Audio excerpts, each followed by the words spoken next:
So when you learned about Linux, I assume that was your very first time of learning about this whole free and open source software and in ecosystem concept, right? That was the first time I even heard the name, and I didn't know anything about it before that. I didn't even know open source existed before that. I remember when we had the prep call before the podcast recording, you said something when you were talking about your first experience, like you learned about Linux and you were like, how do you mean that people do this for free?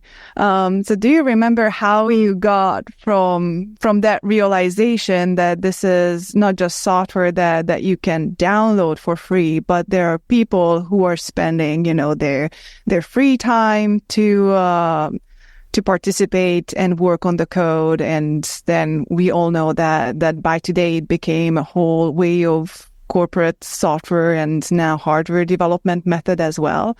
But do you remember how you discovered the ecosystem behind just the code base of the Linux kernel? Well, not just the Linux kernel, because I'm for a long time, I was not a great programmer. I'm still not, honestly. But I did not get involved with the Linux kernel. I tried watching the mailing list for a while and just realizing so much of that was just over my head. I really wanted to get involved in the operating system or bringing it together. So the kernel is one piece of it, but bringing everything together, building everything, compiling everything, and making a whole bunch of projects just, again, work together. And I started working on that with a number of people, and that actually became the beginning of Chaos Linux, CAOS, Chaos. And it stood for Community Assembled Operating System. And that was my first kind of initial foray into open source, and it was all IRC. And most of the people that were contributing to this and working with us, they weren't getting paid to do it. This was them working in their personal time and doing this as hobbies.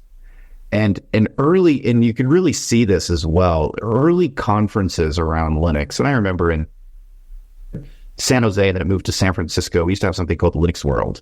And the Linux World conference, it really started off as, it was a very just kind of underground movement, like a bunch of hackers, a bunch of programmers, not much corporate representation there. There was a little bit, but not a huge amount early on. Most people showing up in shorts and flip-flops and very casual. And over the years, as you start watching this, you start to see more and more people showing up in suits, more and more businesses, more and more large businesses, Intel, IBM, right? These very large companies that are representing themselves at these conferences, and you start to see the culture changing from underground movement of individuals to now corporations coming into this. And the influx of corporations coming into this has been fantastic because it's not that it's better at all than individuals coming in. Like, they're both fantastic, but it brought a level of professionalism, stability, and money into this whole ecosystem in a way that actually now kind of made it more mainstream.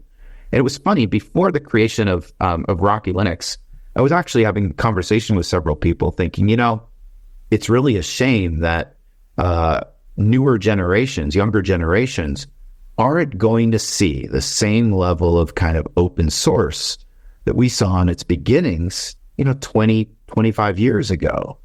And, I felt as though I gained so much about myself and my place within my career and how I work and how I see the world through that. It was really just a shame that doesn't exist again. And I thought in a million years it would never happen. And then literally it happened almost like the next week with Rocky Linux, which was a completely underground movement to create an entire operating system. And we went from 0 to 10,000 in a month and a half, 10,000 people in a month and a half.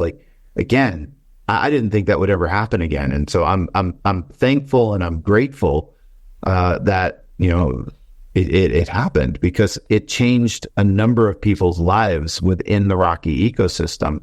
And people who I think might not have ever had the same opportunities now have these amazing, wonderful opportunities in working with a community like this and others.